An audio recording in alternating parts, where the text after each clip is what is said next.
உங்களுக்கு எதிராய் செயல்படுகிற அந்த யுத்தத்தை கர்த்தர் முடித்து வைப்பார். நீங்கள் அநேக நாட்கள் போராடுகிற அந்த யுத்தம் நான் நம்புகிறேன் இந்த 21 நாள் ஜெபத்துல முடிவிற்கு வரும், முடிவிற்கு வரும். இனி யுத்தத்தை காண போவது இல்லை. ஓ ஹalleluya! என் ஜனமாகிய இஸ்ரவேலுக்கு போய் சொல்லுங்கள், அவர் போர் முடிந்தது, கர்த்தர் எனக்காக யாவை செய்து முடித்தார், கர்த்தர் செய்து முடித்தார். ஆமென் சொல்லுங்கள். இந்த வசனத்தை நான் தியானித்துக் கொண்டிருக்கும் போது ஒரு 3 வித காரியத்தை நான் தியானித்த நேற்றுக்கு. அப்படின்னா ஆண்டவர் செய்து முடித்து வைத்த சில காரியங்கள். முதலாவதாக வேதத்தில் ஒரு வசனத்தை வாசிக்கலாம். நீங்கள் மார்க் எழுதின சுவிசேஷம் 16ஆம் அதிகாரத்திற்கு வாருங்கள். மார்க் எழுதின சுவிசேஷம் 16ஆம் அதிகாரத்திலே 3வது 4வது வசனத்தை சேர்ந்து வாசிக்கலாம். 2வது வசனத்திலிருந்து வாசிக்கலாமா?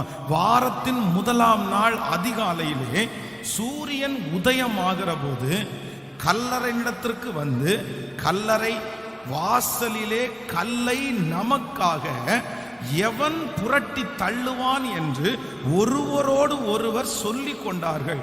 அந்த கல் மிகவும் பெரியதாயிருந்தது. அவர்கள் ஏறிட்டு பார்த்தபோது அந்த கல் தள்ளப்பட்டிருக்கிறதை கண்டார்கள். ஆமென். கவனிங்க ஆண்டவருடைய பிள்ளைகளே, இந்த இடத்துல ஆண்டவராகிய இயேசு கிறிஸ்து மரித்தார். அவர் இப்ப அடக்கம் பண்ணப்பட்டார். அப்போ அவர் அடக்கம் பண்ணும்போது ஏற்கனவே அவர் சொல்லி இருக்கிறாரு, நான் மரித்து 3ஆம் நாள் உயிரோட எழும்புவேன் அப்படின்னு சொல்லியிருக்காரு. அந்த செய்தி ஆண்டவருடைய பிள்ளைகளுக்கு மட்டுமல்ல, அவருக்கு எதிராய் செயல்பட்டவர்களுடைய காதுகளிலையும் கேட்டுருச்சு. உடனே அவர் அடக்கம் பண்ணின உடனே அவங்க போய் அந்த அதிகாரிடத்துல கேட்கிறாங்க, இயேசுநாதர் மரிச்சதுக்கு அப்புறம் 3ஆவது நாள் உயிரோட எழும்புவார்னு சொல்லி இருக்கிறாரு.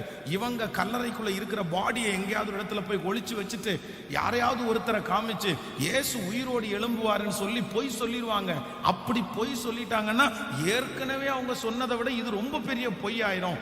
அதனால அந்த கல்லறையை பாதுகாக்க வேண்டும்னு சொல்லுவாங்க.